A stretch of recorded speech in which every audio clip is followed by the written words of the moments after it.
নরসিংদীতে বন্ধুমহলের ইফতার মাহফিল অনুষ্ঠিত। নদী Bangla group, Narsingdi TV news update. সোমবার 17 মার্চ মাহে রমজানের 16তম দিনে নরসিংদী পাইলট উচ্চ বিদ্যালয়ের মাঠে এই ইফতার মাহফিল আয়োজন করেন ইকরাম ও কাউসার বন্ধুমহল। ইফতার মাহফিলে ভাই বন্ধুদের স্বতঃস্ফূর্ত অংশগ্রহণ লক্ষ্য করা যায়। 2000 বেশি ভাই বন্ধু ইফতার মাহফিলে অংশগ্রহণ করেন। রমজান মাসের পবিত্রতা এবং তার মর্যাদাকে গভীরভাবে অনুভব করা এই আয়োজনটি সবার জন্য ছিল অত্যন্ত মর্মস্পর্শী এবং আবেগময়।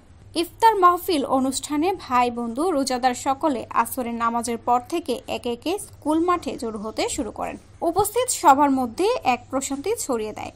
সকলে একত্রিত হয়ে ধর্মীয় একাত্মতা এবং রমজানের মূল্যবোধের প্রতি শ্রদ্ধা প্রদর্শন করেছিল। ইফতার মাহফিলের প্রধান অতিথি হিসেবে উপস্থিত ছিলেন নরসিংদী সদর উপজেলা পরিষদের সাবেক চেয়ারম্যান ও নরসিংদী জেলা বিএনপির সদস্য সচিব মঞ্জুর আলাহি। ইফতারের মধ্যে রাজনীতি ঢুকেছে, সেটা তো সেই এরশাদের আমল থেকে। এর আগে তো ইফতারের মধ্যে রাজনীতি ছিল না। হ্যাঁ, সামাজিক কাজটাই কিন্তু অনেক বড় কাজ। শুধু রাজনীতি করে কিন্তু আজকে আমি এখানে আসছি না। আমার বড় একটা সামাজিকতা আছে, সামাজিক কর্মকাণ্ডকে আমি বেশি পছন্দ করি, আর ওইটার অংশ হিসেবেই কিন্তু আজকের এই প্রোগ্রামে আসে। এটা কোনো রাজনৈতিক প্রোগ্রাম না।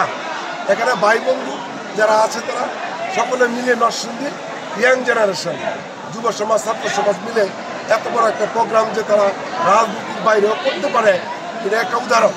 আমি চাচ্ছি তারা এই প্রোগ্রামটাকে প্রতি বছর কন্টিনিউ করবে, এবং এটাই কিন্তু বড় রাজনীতি। এই সময় আরো উপস্থিত ছিলেন মাজহারুল হক টিটু, নরসিংদী পাইলট স্কুলের প্রধান শিক্ষক রঞ্জিত সাহা, খবির চৌধুরী, ইকরাম হোসেন, কাউসার হোসেন, আজহারুল হক তালহা, আলভিন আকাশ মিয়া, মোহাম্মদ রাহাত সহ বিভিন্ন এলাকার ভাই বন্ধু অংশগ্রহণ করেন। এই ইফতার মাহফিলে সকল শ্রেণী পেশার মানুষ এবং ভাই বন্ধুদের একত্রিত করেছে। এটি একটি উৎসবে পরিণত হয়েছে। আর নয় ভাড়া বাড়ি, এবার ভাড়ার টাকায় নিজের বাড়ি, নগদ অথবা কিস্তিতে বুকিং দিয়ে আপনিও হতে পারেন একটি ফ্ল্যাটের গর্বিত মালিক। নদী বাংলা গ্রুপ, সঠিক নির্মাণে অঙ্গীকারাবদ্ধ। Report Sabbir Ahmed, Narsingdi TV.